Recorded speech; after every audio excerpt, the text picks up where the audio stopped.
Почитувани, ВМРО-ДПМН е партија која што се грижи за сите категории на граѓани, вклучувајќи ги и пензионерите. Тоа го покажуваат и конкретните мерки и проекти. Впрочем, најдобар показател за успешните политики на ВМРО-ДПМН се неоспорните бројки кои говорат дека пензиите од 2006 до денес континуирано растат. Фактите покажуваат дека просечната пензија од 7.684 денари во 2006 година пораснала на 13.754 денари во декември 2016 година, што е зголемување за 79%. На ниската пензија од 4.330 денари во 2006 година пораснала на 8.895 денари во декември 2016 година, што е зголемување за 105,8%, а највисоката пензија од 27.606 денари во 2006 година пораснала на 37.882 денари во декември 2016 година, што е зголемување за 37,3%. Дополнително, од септември 2008 година започнавме со исплата на пензиите секоја прва седмица од месецот, но истовремено на сите корисници на пензија. Согласно со програмата Реално, во следниот мандат до 2020 година, владата предводена од ВМРО-ДПМН ќе ги зголеми пензиите на 10,25%, и тоа 5% со исплата на пензијата во септември 2018 година и 5% со исплата на пензиите во септември 2020 година.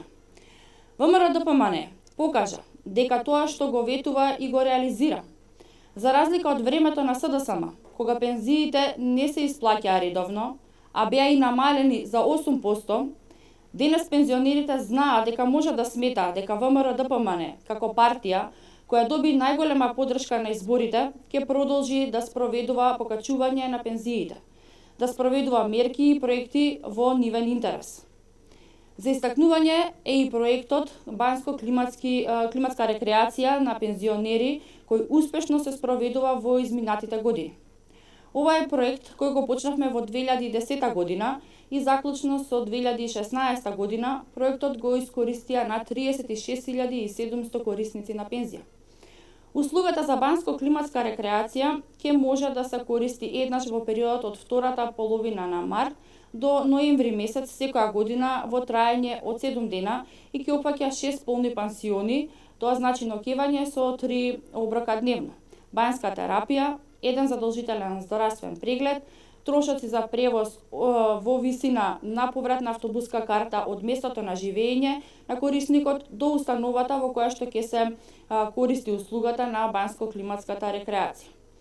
Проектот ќе продолжи да се реализира и во наредните 4 години, при што годишно ќе бидат опфатени 5.500 корисници на пензија. Односно, ќе бидат опфатени 22.000 пензионери во период од 4 години. Исто така, од 2015 година започнавме и со проектот Бесплатен туристички викенд за пензионери кои се реализира во одморалишта и хотелски комплекси во Охрид, Струга, Дојран, Крушево и Берово. Предност имаат корисниците на пониска пензија. Во 2016 година упативме 3.000 корисници, а од 2017 година дополнителни 3.000 корисници на пензија.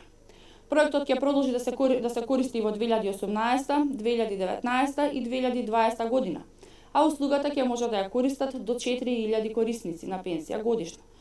Во пролетниот и во есенскиот период, односно вкупно 15.000 пензионери за период од 4 години. Во периодот кој што е пред нас, како одговорна влада, ќе направиме напори да се зајакне социјалниот, материјалниот статус, стандардот, достоинството и мирот, како и спокојот во пензионерското секојдневие и поминување на зрелите години од животот на меѓусебно дружење. Тие тоа го заслужиле со својот придонес кон Македонија и ние тоа знаеме како да го цениме и да го вреднуваме. Ви благодарам.